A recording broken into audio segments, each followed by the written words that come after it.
Talk about gift economy. Anyways, it's my test. Okay, I'm here. This is my second test. Let's talk about gift economy. Gift economy.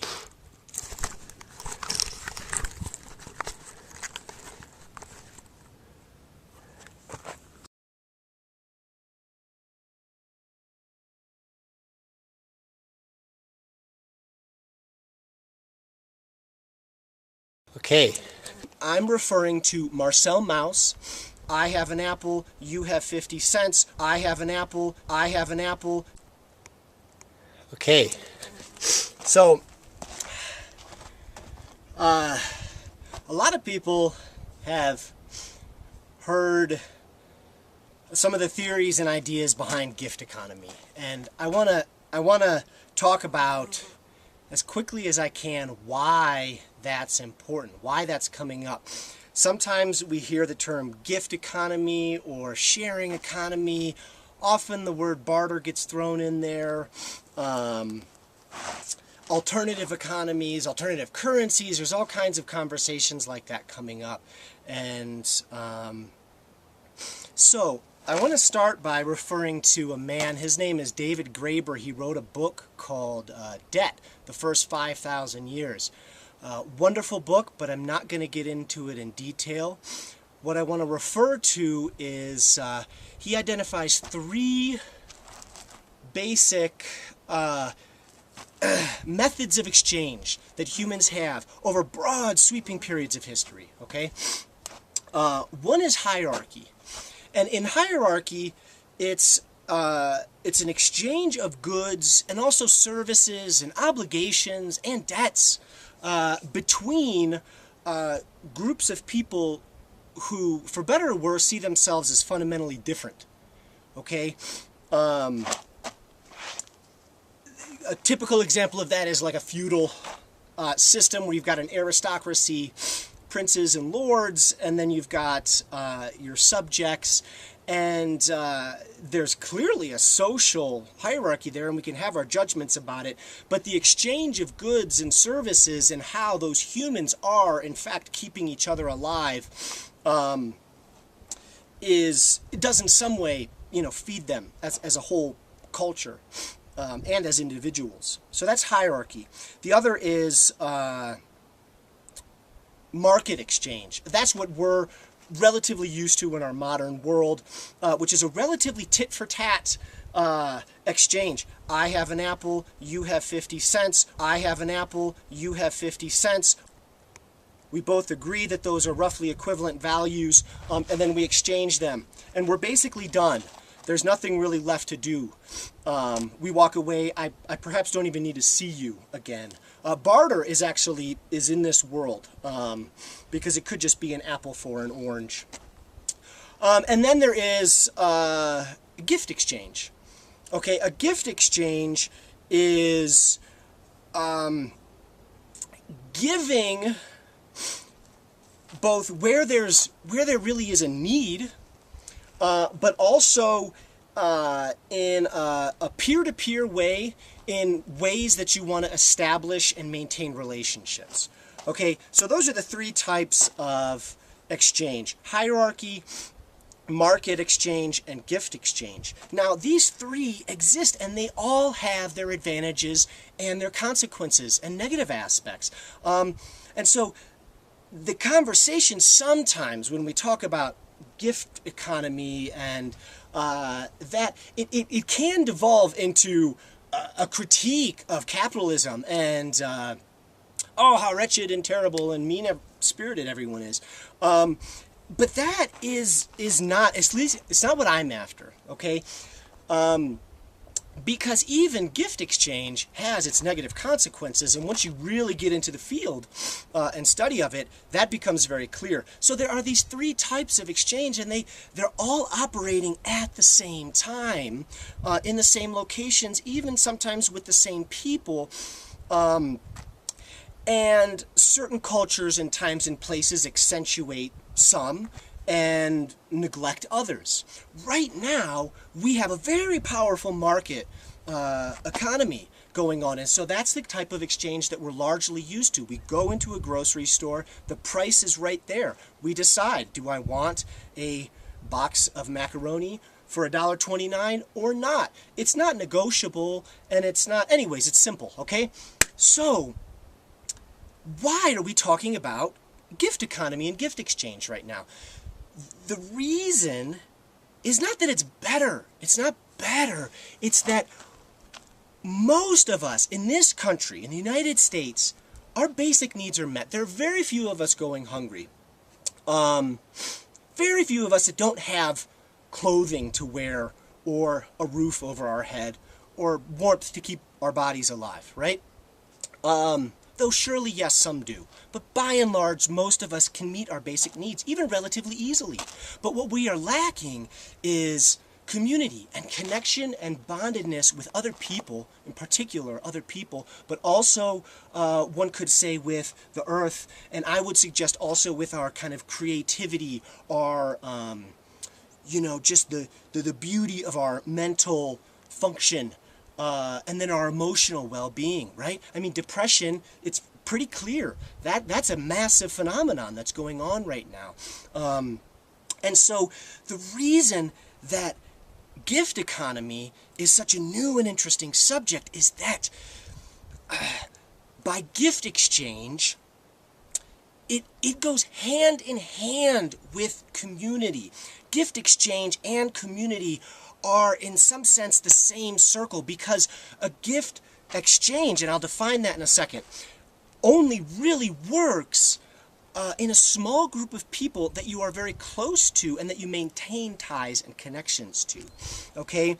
So when we're talking about gift exchange, we're talking about community. They're two sides of the same coin, you could say. Okay? So now let me define a little bit. Well, first I want to explain the theory. Why is it important to talk about the theory of gift exchange and kind of understand these concepts? And I'd like to suggest that by establishing a little bit of a sense of our theoretical framework, because this is it's relatively new to us in our modern context, it gives us an ability to act because we have this background of meaning that we've created. And so that's what I'm hoping to do right now and some of the other work that I'm doing.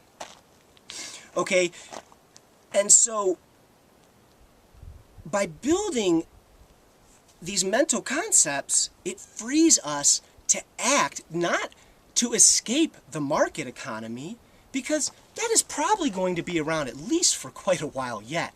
I still go to the grocery store and buy things. Most of us do. But to include aspects of gift exchange and gift economy so that I can cultivate the community of people around me that I really crave. I can cultivate the community of people around me that I really crave because it feeds me as a whole person, because I'm interested in my whole person. Okay? So, let me define gift exchange. And I'm referring to Marcel Mauss. Okay, he wrote the foundational essay on the subject. He's a Frenchman. He wrote it in 1920s. He's an anthropologist, and he wrote this comprehensive essay called Essai sur le don, or Essay on the Gift. And in it, he identified all these anthropological studies, and he identified the key tenets of what he called gift exchange. Okay, and one of those is that gift exchange is what he calls a total social phenomenon. Okay, and that means that in every exchange of goods, of services, of whatever that exchange is, it partakes of, it's a juridical process. Okay, it's just, it's economic. It is a true exchange of goods, of things. It's ethical, it's moral, it's religious, it's spiritual, it's aesthetic, it's beautiful. It partakes of beauty in that exchange. It's social, it is mythological. So that A gift exchange takes into account, in some sense, a whole person. And that exchange gives entirely in that way. It might look like the giving of a ceremonial armband, which is a famous example. It might look like just the giving of a dozen eggs, let's say. But in that giving, you are giving in a very complete way. And the key thing, in contrast to a market exchange, right, where we have an apple for 50 cents, I have an apple, you have 50 cents, I have an apple, you walk away, your hands are clean, you're done. You don't need to see that person again. The purpose of a gift exchange is to establish the relationship. The goods have exchanged, the contact has exchanged, the ceremony has exchanged.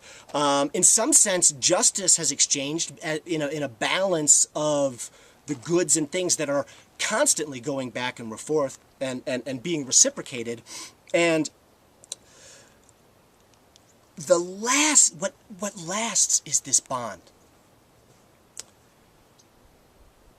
Both receiver and giver have this lasting bond.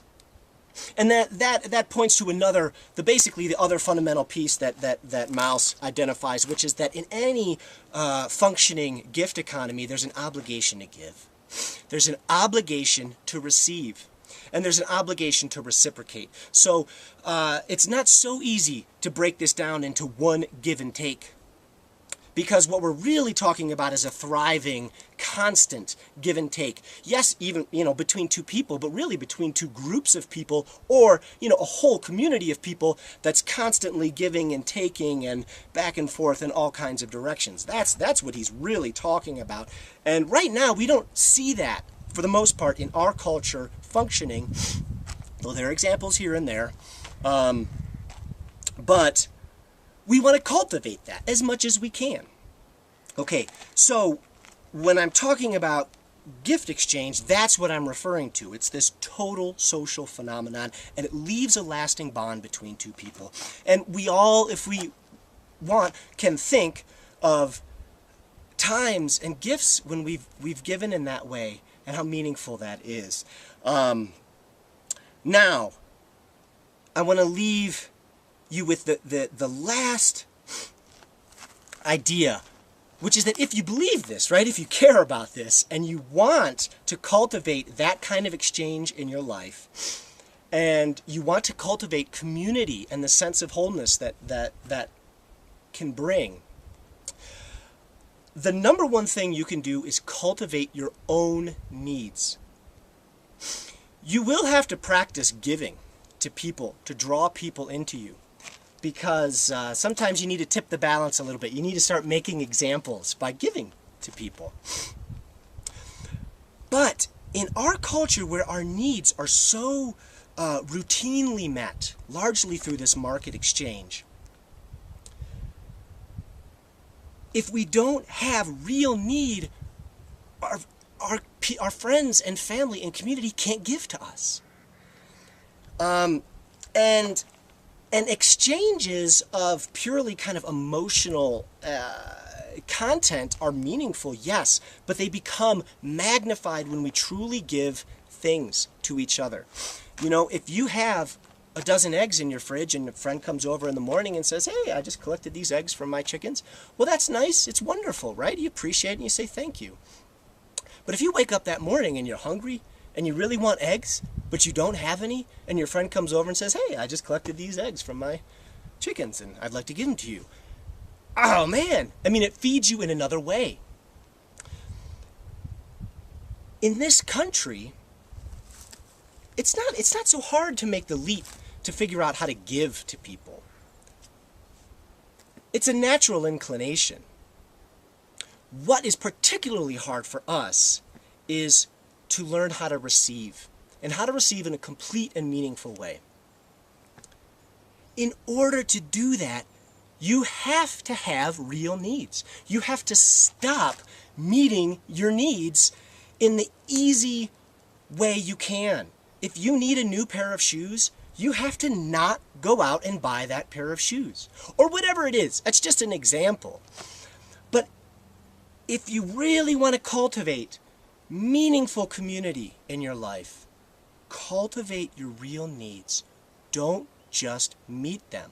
Allow your friends and family and community to meet them. The lasting bond of mutuality, of reciprocation that you will feel from that encounter will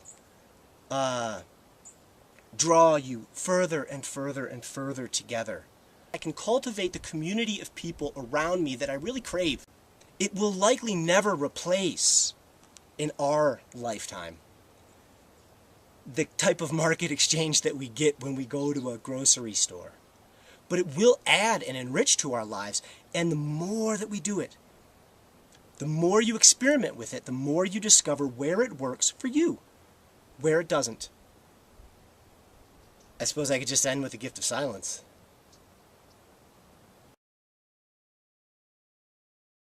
I have an apple, you have 50 cents.